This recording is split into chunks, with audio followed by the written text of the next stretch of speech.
some important remarks. We should note Troy, a former Trump administration official. Let's listen. Restore the protections of Roe versus Wade.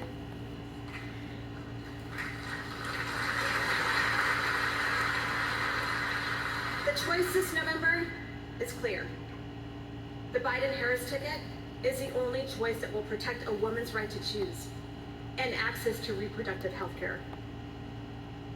And now, I'm proud and excited to introduce a champion for our freedoms, someone who has dedicated her life to making our community safer and fighting for the people. Our first woman vice president, Kamala Harris.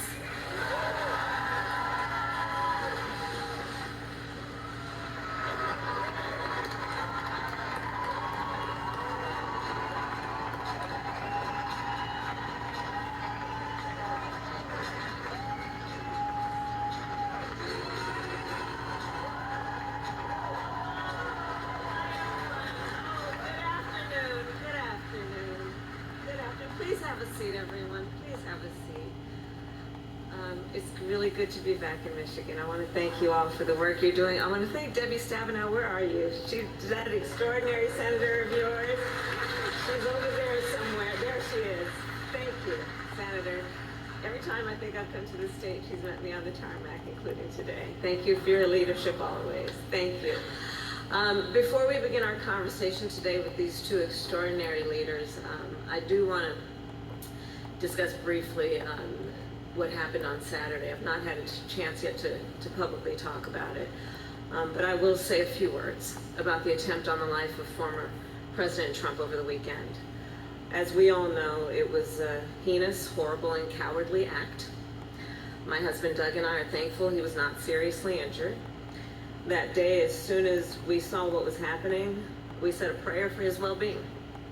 And our thoughts immediately turned to Melania, who we have met, and their family. The bottom line is no one should have to fear for the safety of a loved one because they serve in public office. Our heart goes out to the family of Corey Comparator, a true hero who died protecting his family. And Doug and I, of course, are holding them close in our hearts. We are also wishing those who were critically injured that day a swift and full recovery. And we are thankful to the United States Secret Service, the first responders, and local authorities. The United States of America, I believe, is the greatest democracy the world has ever known. Yes.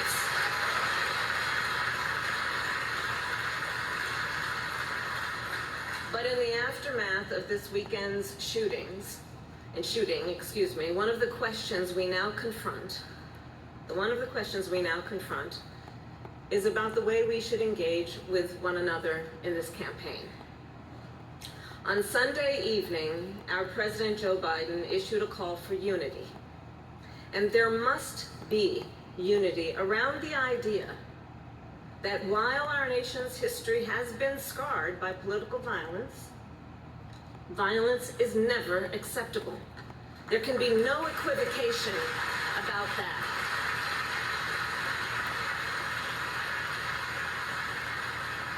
At the same time, the hallmark of American democracy, the hallmark of any democracy, is a strong competition of ideas, policies, and a vision for the future.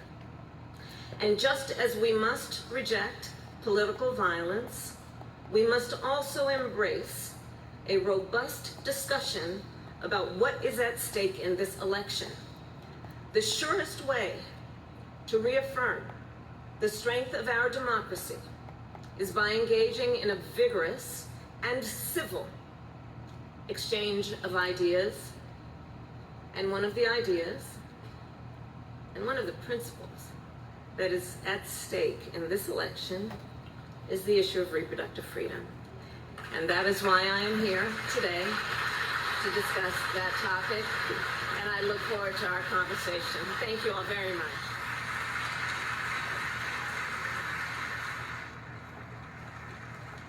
So we've been listening to Vice President Kamala Harris in Portage, Michigan, opening her remarks there by addressing the attempted assassination of former President Donald Trump over the weekend, something she described as a heinous act.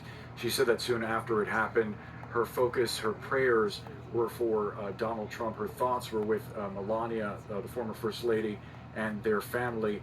She echoed President Biden in his remarks over the weekend, saying that violence is never acceptable. She said that no one should fear violence over their political belief.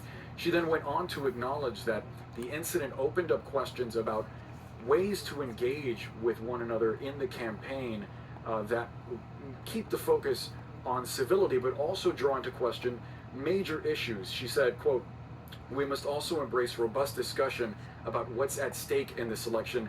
And then she pivoted her focus to reproductive rights, which is part of the conversation that she's having there as we speak. We're, of course, going to monitor this event with the sitting Vice President Kamala Harris, as there are also questions about whether President Biden will remain at the top of the Democratic ticket, and bring you the latest as we get it. Stay with CNN. We're back in just a few minutes.